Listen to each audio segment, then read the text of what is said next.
21শে বইমেলায় চলে আসলাম। আমরা একটু কথা বলি, কিন্তু আমার ক্যামেরা একটু বেশি সম্ভবত উপরে চলে গেছে। It's okay, fine. আমি একটু ডাউন করে দিই।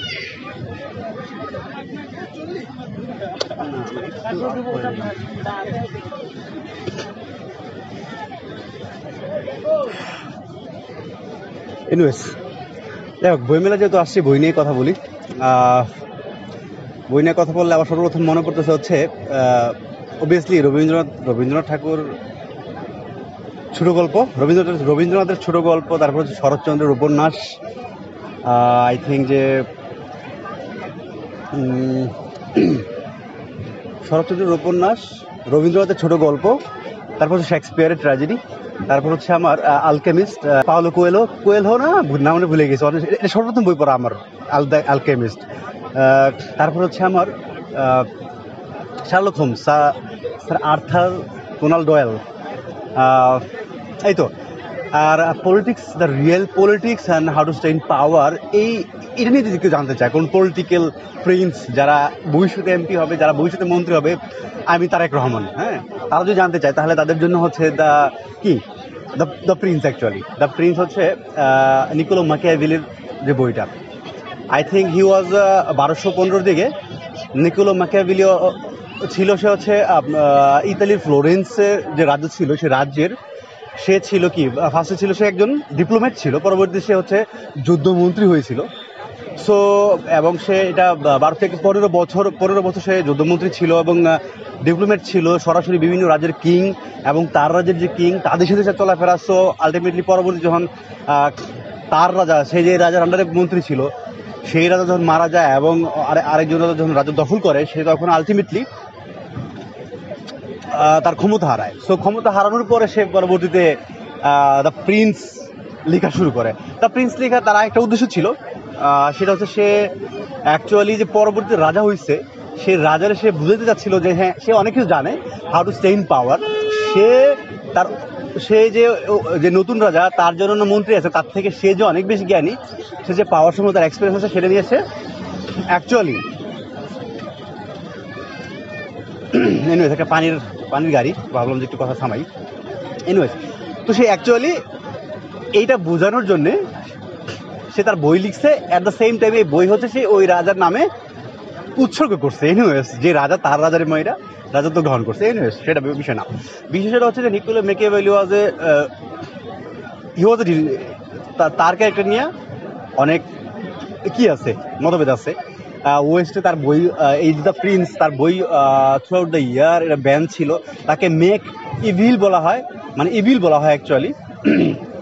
কারণ কি, পৃথিবীতে যত পলিটিশিয়ান আছে, যারা মানে ইউরোপিয়ান, যারা ওয়েস্টার্ন পলিটিশিয়ান আছে, ওরা সবাই কিন্তু মানে তলে তলে ওরা পছন্দ করে, ওরা ফলো করে, ওরা সবাই ম্যাকিয়াভেলিয়ান। কিন্তু যখন হচ্ছে মানুষের সামনে আসে, তখন তারা ম্যাকিয়াভেলির ঘৃণা করে, ম্যাকিয়াভেলির ব্যান করে দেয় পুরা। হ্যাঁ, তারা ঠিকই ম্যাকিয়াভেলির বই পড়ে, ম্যাকিয়াভেলি তথ্য অনুসরণ করে, ম্যাকিয়াভেলিয়ান তারা। কিন্তু যখন হচ্ছে যে কি আসে, মানুষের সামনে আসে, ইমেজ আসে, গণতন্ত্র আসে, মানে দেখানোর জন্য ম্যাকিয়াভেলিরা ইভিল বলে চালায় দেয়। এনিওয়েজ, আমি মনে করি যে যারা পলিটিক্যাল সিনারিও নিয়ে, পলিটিক্যাল পাওয়ারে কেমনে থাকা যায়, সেটা নিয়ে সবচেয়ে বেটার আমার কাছে মনে হয়েছে। আমি যে খুব বেশি বই পড়তে চাই না, কিন্তু আমার কাছে মনে হচ্ছে না, ম্যাকিয়াভেলির যে বই, এটা অনেস্ট, অ্যাটলিস্ট এটা অনেস্ট, একেবারে to the point. So political বই নিয়ে ম্যাকিয়াভেলি, অবভিয়াসলি ফিলোসফির তো অভাব নাই, ডিফারেন্ট ফিলোসফি আছে।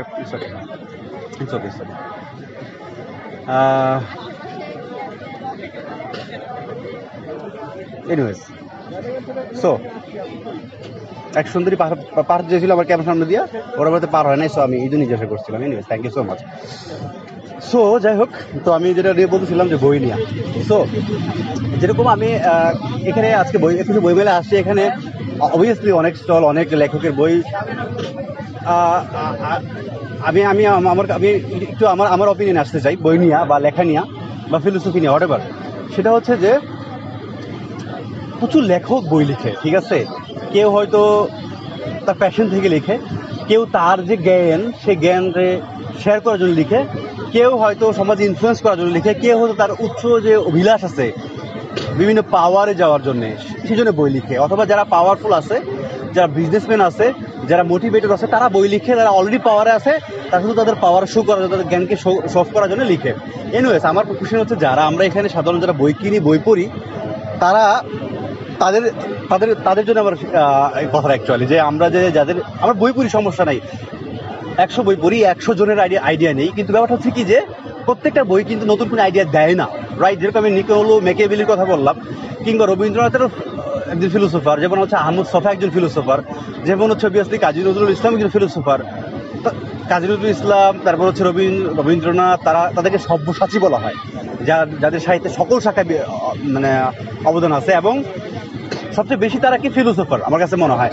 আমার কাছে যেরকম কার্ল মার্কস যেরকম একজন ফিলোসোফার, সাংবাদিক, অর্থনীতিবিদ, সব কিছু, ম্যাডাম স্মিথ যেরকম একজন ফিলোসোফার, তারপর হচ্ছে যেগুলো নিকোলো মেকিয়াভেলি, সেও ফিলোসোফার, রাইট? তার পলিটিক্যাল ফিলোসফি তো মানে আই মিন দ্য প্রিন্সিপাল কথা যেটা বললাম। তারপর তার আরেকটা বই আমি নিচে মানে পড়ার জন্য আমি বইটার নাম ভুলে গেছি, দ্য লিভাই নামটা ভুলে গেছি। এনিওয়েজ, আমি পরের নামটা অ্যাড করে দিব। এগুলো পড়া হয় নাই। তার যে রিপাবলিকান যে রাষ্ট্র আইডিয়া, সেটা নিয়ে আমি সমস্যা নেই। It's okay.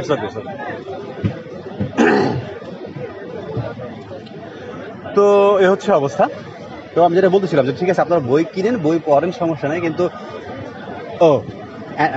কনসেন্ট্রেশন ব্রেক হয়েছে, কারণ হচ্ছে পোলাপাইন বারবার ক্যামেরার সামনে চলে যায়। তো আমি একটা বিষয় নিয়ে কথা বলতে গেলে যখন কনসেন্ট্রেশন ব্রেক হয়, কনসেন্ট্রেশন, তখন আবার এই বিষয়ে কথা বলতে একটু টাইম লাগে অবভিয়াসলি সবার মধ্যেই। সো এই নিয়ে যেটা বলতেছিলাম যে আপনার মানুষ বই পড়ে ঠিক আছে, কিন্তু মেজরিটি পোলাপাইন কি করে, পোলাপাইন কথা আগে বলি, মেজরিটি পোলা কি করে যে বই পড়ে, যেই মানে সাপোজ ধরেন 2টা রাইটারের বই পড়ছে, তার দেখা গেছে একটা আইডিওলজি আছে। সো আমরা অবভিয়াসলি 100 আইডিওলজির বই পড়তে পারি না, এত সময় আমাদের কাছে নাই। সো 2টা আইডিওলজির বই পড়ে আমরা ওই 2টা আইডিওলজি আমরা খেয়ে ফেলি, ঠিক আছে? ওইটাই আমরা একেবারে ধারণ করি এবং ওইটাই আমরা মরণ পর্যন্ত ধারণ করি। আমি মনে করি যে এই জায়গা হচ্ছে বই পড়ার অসার্থকতা। হ্যাঁ, বই পড়ার সার্থকতা হচ্ছে ম্যাক্সওয়েলের মধ্যে, কার্ল মার্কসের মধ্যে, ঠিক আছে? তুমি আমার আইডিওলজি পড়ো, ঠিক আছে? তুমি কি বলে যে কমিউনিজম পড়ো, ঠিক আছে? হোয়াটএভার তার যে আইডিওলজি, সেগুলো পড়ো, তার বই পড়ো, তার আইডিওলজি পড়ো, কিন্তু আলটিমেটলি যা তুমি করো, তুমি নতুনভাবে চিন্তা শুরু করো, ঠিক আছে? তুমি তোমার আইডিওলজি ক্রিয়েট করো, ফাইন। আমি বলতেছি না সবাই তার আইডিওলজি ক্রিয়েট করতে পারবে, আমি বলতেছি যদি কোনো আইডিওলজি নিতে হয় তাহলে ওই সেম আইডিওলজির অনেকগুলো বই পড়া, তার থেকে একটা আইডিওলজি আমি মনে করি বাইচা নেওয়া হচ্ছে বিবেকবানের কাজ। যাদেরকে মুক্ত চিন্তাশীল বলা হয়। মুক্ত চিন্তাশীল কি, যে আপনি একটা আইডিওলজি শুনছেন কিন্তু আপনি অ্যাকসেপ্টও করেন না, আবার রিজেক্টও করেন না। কি করছেন আপনি? আগে জাজ করছেন। তার মানে হচ্ছে আপনি অনেকগুলো আইডিওলজি আপনি নিয়ে কি বলে রিসার্চ করছেন, তারপর হচ্ছে আপনি একটা আইডিওলজি নিতে চান পাইসা, সেটাকে বলে মুক্ত মনা। কিন্তু আপনি একটা বই পড়ে একটা আইডিওলজি নিয়ে নিচ্ছেন, আরও যে এই আইডিওলজি এই একই ধরনের মতবাদের বা একই বিষয়ে যে আরও এন্টি থিসিস আছে, সেই বিষয় নিয়ে আপনি পড়াশোনাই করেন নাই, তো আপনি এই আইডিওলজির অ্যাগেন্স্টে আর কি ভিন্ন লজিক থাকতে পারে সেগুলো আপনি জানলেনই না, তাহলে মানে এখানে এই বই পড়ার সার্থকতা কোথায়? এনিওয়েজ, আমি বলতেছি আপনারা বই পড়েন, সবাই বই পড়েন, অনেক বেশি বই পড়েন, অনেক ধরনের বই পড়েন, অনেক আইডিওলজির বই পড়েন, বাট আমি বলছি আইডিওলজি অ্যাকসেপ্ট করার ক্ষেত্রে অবভিয়াসলি আপনাদের মানে আমাদের সবার আরও বেশি মুক্ত মনে হইতে হবে। এনিওয়েজ, সো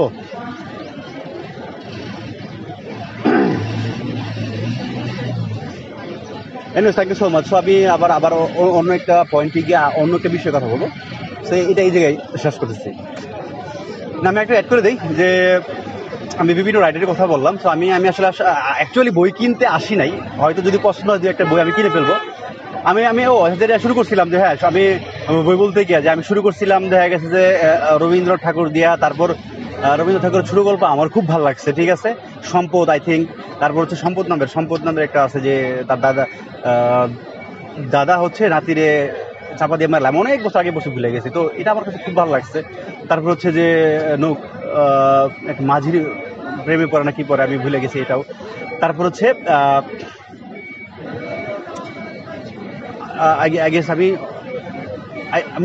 অনেকগুলো ভুলে গেছি। এনিওয়েজ, আমি যেমন আমি শরৎচন্দ্রের উপন্যাসে পড়ছি, না একটু ভিডিও বানাইছি তো যাই হোক, যেরকম হচ্ছে যেমন শরৎচন্দ্রের, আমি যখন শরৎচন্দ্রের উপন্যাসগুলো পড়তাম তখন শরৎচন্দ্রের উপন্যাস পড়তাম, শরৎচন্দ্রের উপন্যাস আমি যেরকম গৃহদাহ পড়ার পরে আমার আসলে অ্যাকচুয়ালি মেয়েদের প্রতি ঘৃণা জন্মায় গেছে, ঠিক আছে। গৃহদয়ের যে নায়িকা ছিল, আই থিঙ্ক যে I hate her most. I think যে তারপর এটা দিয়ে আমার মেয়েদের প্রতি ঘৃণা জন্মাইছে। কিন্তু এক সেকেন্ড হচ্ছে শরৎচন্দ্রের অনন্য যে উপন্যাস আছে সেগুলোতে, অনন্য উপন্যাস গুলো পড়ে আমি এরকম হয়েছে যে আমি প্রচুর একদম মেয়ে মানুষের মতো কান্নাকাটি করছি, ঠিক আছে, এরকম একটা অবস্থা।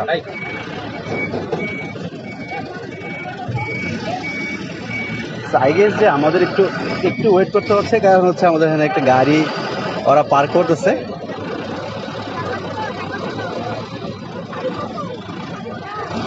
প্রতি গাড়ির পানি মূল্য 600 টাকা।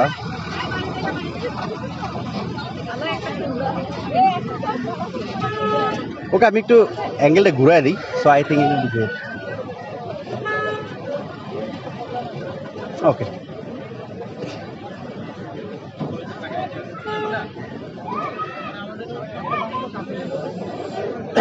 যাই হোক, আমি বলতেছিলাম যে ঠিক আছে, তো আমরা শরৎচন্দ্রের যখন পড়তাম তখন অ্যাকচুয়ালি কলেজে পড়ি, কলেজে না, সম্ভবত স্কুল থেকে পাশ করে মাত্র কলেজে ভর্তি হয়েছি, তখন আমি হচ্ছে শরৎচন্দ্রের উপন্যাস পড়া শুরু করছি। এবং শরৎচন্দ্র অবভিয়াসলি খুবই romantic, most romantic writer of, মানে কি বলে, Bengali writer, actually Bangali writer, most romantic Saratchandra. I think he is the great writer. So যখন আমি শরৎচন্দ্রের উপন্যাস পড়তাম, আমি তো আবার চোখ দিয়ে পানি আসতো, ঠিক আছে, মানে এরকম প্রেম, মানে ভালোবাসা জায়গা করতো একদম মনের মাঝে। এনিওয়ে, তো যাই হোক, আস্তে আস্তে যখন আমি আবার ডালকেমিস্ট পড়ছি, তখন আবার লাইফ সম্বন্ধে একদম লাইফের প্যাশন ফলো করা, লাইফের প্যাশন খুঁজে বেড়ানো, আত্মবিশ্লেষণ, এগুলো নিয়ে আবার দেখা গেছে যে বুঝে গেছিলাম। যাই হোক, যখন আস্তে আস্তে বয়স বাড়ে, তখন আসলে আমরা এই রোমান্টিসিজম, তারপর হচ্ছে ছোট গল্প, এগুলো থেকে বেরিয়ে আসে রিয়েলিটিতে ঢুকি। এবং যখন আমরা বড় হই, তখন আসলে আমাদের আইডিওলজি গ্রো হয়, আমরা একজনের আইডিওলজি মানে কি করি, গ্র্যাব করে নেই, একজন আইডিওলজি গ্রহণ করে নেই, অথবা আমরা যাচাই বাছাই করে একটা আইডিওলজি নেই, বা কোনো একটা পলিটিক্যাল পার্টির সাপোর্টে চলে যাই, মানে সাপোর্ট করি। তখন আসলে আমরা রিয়েল ওয়ার্ল্ডে ঢুকি, তখন দেখা গেছে কি আর ওই রোমান্টিক বই এত ভালো লাগে না। আমি বলতেছি না সবার কথা, অনেকের ভালো লাগে, অনেকে বুড়া বয়সেও শরৎচন্দ্র পড়ে, বুড়া বয়সের ওই ছোট গল্প পড়ে। এনিওয়েজ, আর বুড়া বয়সেও দেখা গেছে কাজী নজরুলের বিদ্রোহী কবিতা পড়ে। আর ইটস ওকে, ফাইন। বিভিন্ন মানুষ ভিন্ন ধরনের মতাদর্শ থাকবে, ভিন্ন ধরনের চয়েস থাকবে, প্রেম থাকবে, ইটস ওকে, ফাইন। বাট আমি বলতেছি, যখন আমি আমার পার্সোনাল কথা বলতেছি, ঠিক আছে, যখন আমি একটু বড় হইলাম, তখন হচ্ছে কি আমার ফিলোসফি পছন্দ শুরু হলো। ফিলোসফি কার্ল মার্কসে বলেন, অ্যাডাম স্মিথের আমি মাত্র the inquiry to the wealth of a nation, এটা আমি বইটা নিচ্ছি, এটা পড়বো। কিন্তু ঝামেলা কি, বাংলাদেশের যে যারা অ্যাকচুয়ালি যারা অনুবাদক আছে, যারা অনুবাদ করে, ওরা ভালো ভালো যে গ্রেট বইগুলো আছে, যেগুলো অ্যাকচুয়ালি গ্রেট ফিলোসফিক্যাল বই, যেরকম আমি অ্যাডাম স্মিথের কথা বললাম, কিংবা কার্ল মার্কসের কথা বললাম, কিংবা হচ্ছে আমি যেরকম কি বলে নিকোলো মিকিয়াভেলির কথা বললাম, ওদের যে বইগুলো আছে, এগুলা কি করতে হয়, আমাদেরকে ইংলিশই পড়তে হয়। ইংলিশে তো অবভিয়াসলি সবই ট্রান্সলেট করা আছে, ইংলিশে পড়তে হয়। তো দেখা গেছে যে কার্ল মার্কসের একটা বই আপনি যদি ইংলিশে পড়তে চান, আপনার দাঁত ভেঙে দেবে ভাই, এমন ইংলিশ, ঠিক আছে। আমি মনে করি যে বাংলাদেশে যে যারা শিক্ষাবিদ, বুদ্ধিজীবী চুদায়, ওরা আসলে কোনো কাজেরই না, ঠিক আছে। ওরা এত টাকা পায়, এত টাকা ইনকাম করে, ঠিক আছে। আমি বলতেছি না বই বিক্রি করে। এই যে এরা অ্যাক্টিভিস্ট, এরা এই অ্যাক্টিভিস্টরা অ্যাকচুয়ালি কেমন টাকা ইনকাম করে, আমি সেই ডিপ পয়েন্টে ঢুকবো। সেটা কেমন আমি বলতেছি, একটু টাচ দিয়ে, সেটা হচ্ছে যে ইউএস এইড শুনছেন না, সিআইএ শুনছেন না, ইভেন কি বলে ইন্স্যুরেন্স কোম্পানি, মানে কি বলে যে ইন্স্যুরেন্স, আই মিন যেগুলা মানে অসরকারি প্রতিষ্ঠান, যেগুলো অসরকারি সেবামূলক প্রতিষ্ঠান, এগুলোকে ইংলিশে কি বলে আমি ভুলে গেছি, আমি মাঝে মাঝে ভুলে যাই। এনিওয়েজ, তো এই ধরনের প্রতিষ্ঠান হচ্ছে কি করে, বড় বড় যে রাষ্ট্রগুলো আছে তাদের আইডিওলজি পুশ করার জন্য, ইনজেক্ট করার জন্য, তারা হচ্ছে এই ধরনের অ্যাক্টিভিস্টদেরকে ওরা টাকা দেয়। সো এই অ্যাক্টিভিস্ট কারা, এই যে আমাদের বুদ্ধিজীবী চুদা, এরা এই মাদার চুদারা, ঠিক আছে। এই মাদার চুদারা কি করে, এরা কখনো মানে এরকম ভালো ভালো ফিলোসফিক্যাল বই, এরকম ভালো ভালো যে বইগুলো অ্যাকচুয়ালি রিয়েলি ম্যাটার করে, ঠিক আছে, সেগুলো তখন ওরা বাংলায় অনুবাদ করে না। আমি বলতেছি না যে করে না, অনেক বই হয়েছে, কিন্তু আমার কাছে মনে হয় যেগুলো বইগুলো আমি খুঁজি, এগুলো আমি পাই না বাংলায়, ঠিক আছে।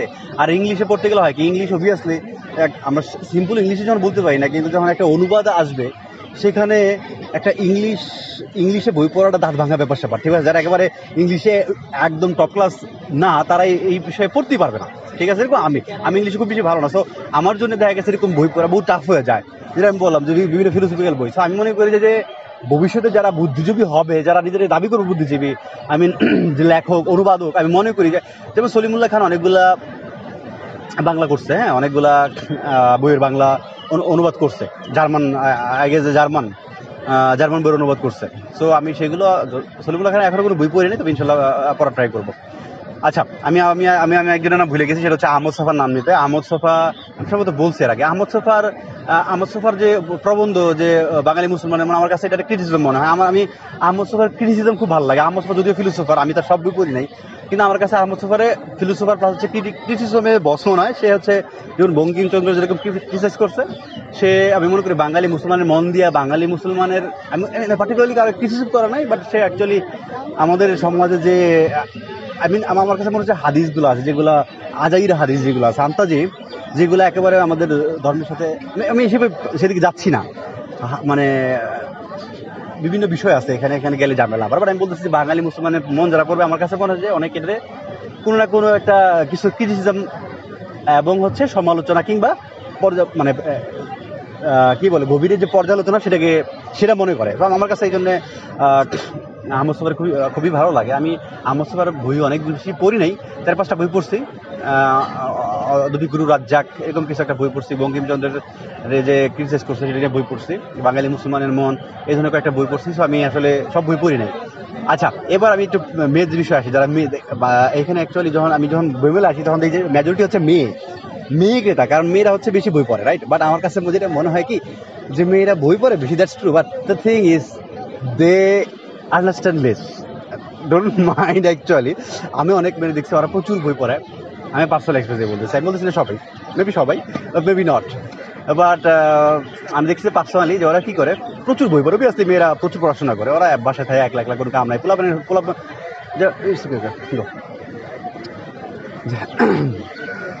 অবভিয়াসলি যারা দেখা গেছে যে পুলো মানুষ, অবভিয়াসলি ওরা বিভিন্ন কাজে ব্যস্ত থাকে, রাইট? সো তারা এত বই পড়ার টাইম পায় না, ততটুকু পরে ইটস ফাইন।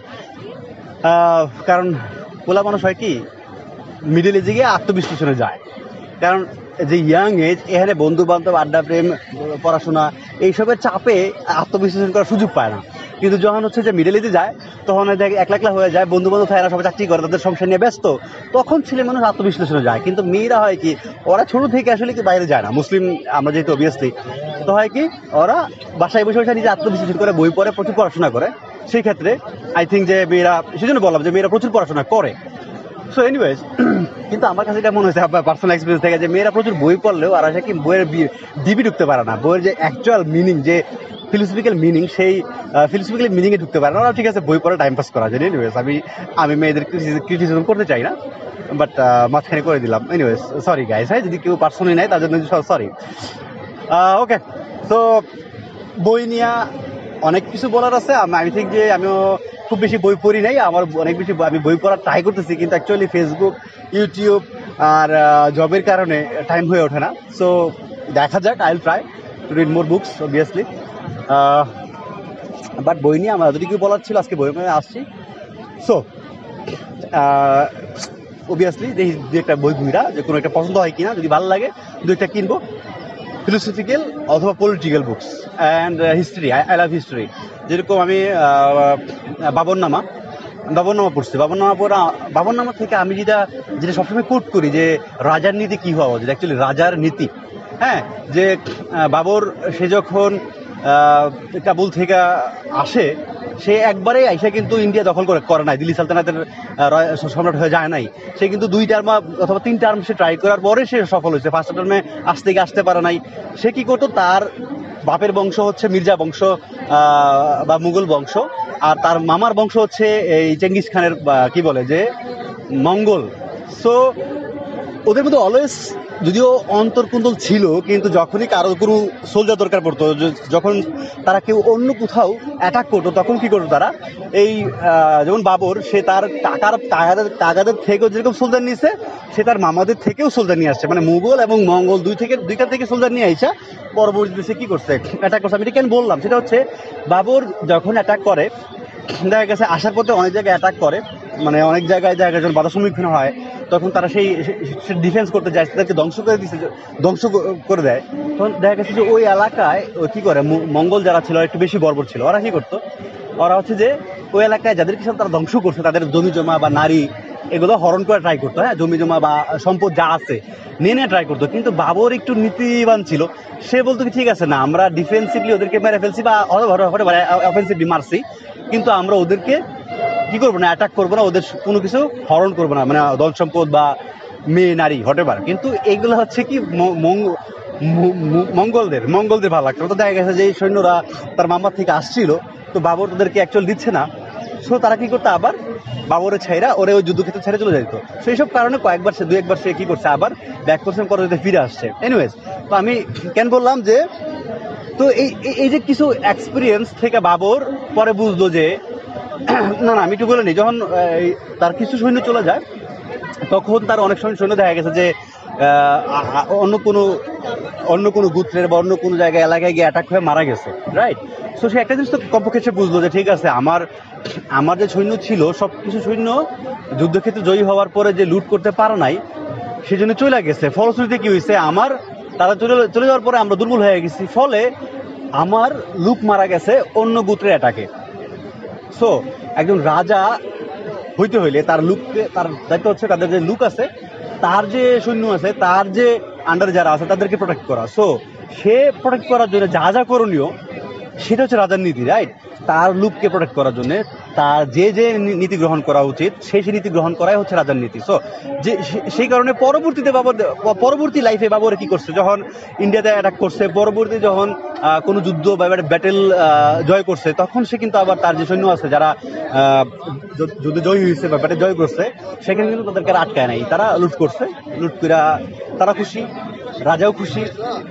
এমনি এভাবে সে আস্তে আস্তে পরবর্তীতে তার লাইফ অ্যাকচুয়ালি ইভলভ হয়েছে। তো আমি রাজার নীতি যে বিষয়টা আমার কাছে এখান থেকে খুব ভালোভাবে পরিষ্কার হয়েছে। ঠিক আছে, রাজার নীতি আর সাধারণ মানুষের নীতি যে সেম হয় না। এনিওয়েজ, আমি আসলে কোনো একটা পার্টিকুলার টপিক নিয়ে কথা বলতে চাচ্ছি না। সো এনিওয়েজ, আচ্ছা, বই নিয়ে এইটা আমার কথা বলার ছিল। সো দেখি বই পাওয়া যায় কিনা, 2-1টা কিনতে পারি কিনা। So thank you so much, আসসালামু আলাইকুম।